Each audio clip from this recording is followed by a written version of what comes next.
Halo teman-teman semua, dulu gue basically kuliah di Cornell University, ambil S1 dan S2. Kemudian setelah lulus, kerja di JP Morgan New York dan Singapura, about 5 years. Kemudian saya sempat kerja 1 tahun di hedge fund di Hong Kong, before finally joining Temasek Holdings dulu, divisi Treasury, yang selama 10 tahun di Temasek. Dan eventually 2013 saya decide to go back to Indonesia, terus join Trimega as komisaris pertamanya. Kemudian 2015 mulai jadi direktur. Makanya orang-orang biasanya kabur aja dulu nih, terbalik nih. Dari JP Morgan luar negeri balik sini. Tapi berarti hari ini nih gue agak-agak minder, satunya Cornell, satunya Stanford, gimana nih? Tapi berarti kan Bro Antoni ini dari Trimega Asset Managementnya, itu kan berarti beda perusahaan sama Trimega Sekuritas gitu Betul, ya? beda. Tapi itu apa namanya, di kantor yang sama atau berbeda, sering komunikasi atau enggak sih? Kita secara aturan memang kantornya harus beda, tapi sebenarnya di gedung yang sama. Oke. Kita aturan manajer investasi itu harus independen dari perusahaan sekuritas atau brokerage. Jadi kantor sama tapi beda lantai. Sekarang manage berapa duit tuh Trimega AM? Trimega aset sekarang per November sekitar 57 triliun. Wow, 57 triliun. Ya. Baru reach 60 triliun kan ya? Yes. Wah, Wih. congrats.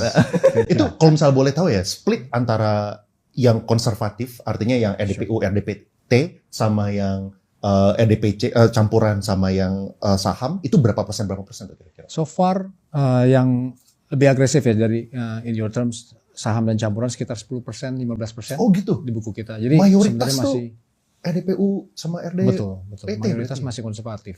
Ya. Oh, So, kita we're hoping dengan bantuan Bro Sanders nih Indonesia tambah maju lagi, tambah ngerti lagi tentang investasi.